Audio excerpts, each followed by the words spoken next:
As the Olympics come to an end in Rio, it will be a return to business as usual in Brazil, which means politics as usual as well, as the Senate holds its final vote on the impeachment of the country's suspended president, Dilma Rousseff. Rousseff is caught up in a huge oil corruption scandal known as Operation Car Wash. She herself is not under investigation, although many of the MPs trying to oust her are. Supporters of Rousseff's Workers' Party, the PT, are calling this a soft coup, and many say that part of the blame lies with the country's conservative news media. They're talking about a company called Rede Globo, the biggest media conglomerate in Latin America.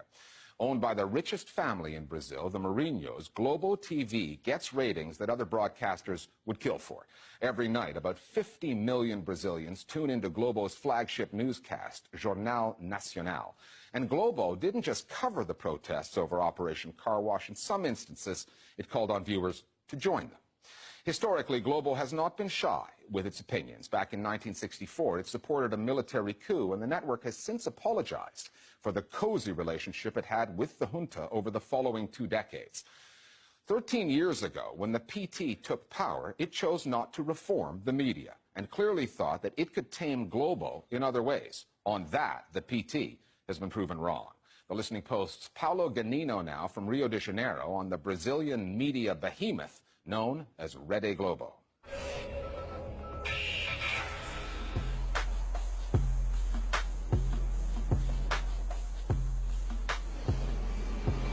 For Brazilians, 7 p.m. is TV time. This is Globo's magic programming slot. 3 straight hours of the country's top TV novelas. Boa noite. Boa noite. With the nation's most watched news hour, Jornal Nacional, right in between. Elsewhere, TV news might be in crisis, but in Brazil, more than 70% of the population get the entirety of their news, all of it from television. And Globo is the largest network in the country. Globo is the first and most powerful power in this country. It's more important than the parties, the church. The editor-in-chief for the evening news at Globo is the most powerful politician in this country. The Jornal Nacional, it's so influential. It can just change the entire view of the country. Just one night only, you can change the entire course of the debate in the country. É a fonte de informação das pessoas. It's the go-to source of information, with news that shapes the way people think. O Jornal Nacional está começando. Creating a version of reality that people end up accepting as the truth.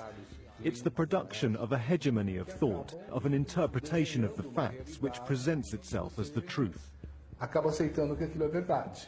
There's a saying in Brazilian politics which goes like this. If Globo's evening news didn't show it, it didn't happen. In the past 2 years, the corruption scandal known as Operation Car Wash has left Brazil in a political crisis. Millions of Brazilians took to the streets. Some in support of President Dilma Rousseff, who, although not directly under investigation, has been suspended, while others were demanding her impeachment.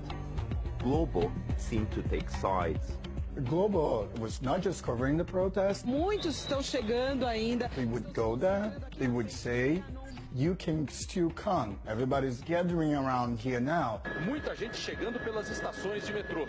A Rede Globo interrompeu a sua... Globo interrupted its regular transmission to present the call as if you were going for a picnic, a day out. Dá tempinho na cobertura do esporte. Vamos falar das manifestações que acontecem pelo país. Like, come down to protest against corruption, against the government. And it was an important factor for the middle classes, who are incensed at having lost their privileges, to mobilize in one of the biggest protests ever. This big channel has also the biggest newspaper and has also lots of radios. Journalism should be against power, against status quo, against the establishment. And Globo has always had this promiscuous relation with power since the beginning. In 1964, Globo openly endorsed a military coup and went on to establish itself as the dominant media company in Brazil. 20 years later, 1 year before the military handed power back to civilians, 300,000 people gathered in São Paulo calling for the end of military rule. Dia de festa em São Paulo. A cidade comemorou. On Jornal Nacional, audiences were told that the protesters were celebrating the city's anniversary. In 1989, Brazil finally held its first direct presidential election in almost 30 years. Jornal Nacional backed the conservative candidate Fernando Collor, skewing the debate heavily in his favor. Ao transmitir o encontro dos presidenciáveis, a televisão cumpriu mais uma vez o seu papel na democracia. Then, 2013, protests erupted over the economy and corruption. Globo was one of the demonstrators' targets, and the network finally apologized for its support of the coup. An apology that felt tactical. O reconhecimento de erros, como o apoio editorial ao golpe militar de 1964. E nesse momento de questionamento, at this critical point, Globo was trying to appear more impartial, to say, we are not just defending the neoliberal order, the establishment, the elites. We want to be more inclusive, so we are revising our previous position. Well, that was kind of an empty gesture. PR, really. Globo doesn't seem to like the scrutiny that comes with being Latin America's largest media conglomerate, and as a former Brazilian president put it, one of the country's power institutions. We contacted them repeatedly asking for an interview for this report, but no one was put forward. Some of the journalists we approached directly told us they'd be fired if they talked to us on the record. Globo is a national network, but they say all politics is local, and across Brazil, Globo's affiliates will be influenced. The regional news coverage in Brazil is a lot worse than the national news coverage, which is already bad.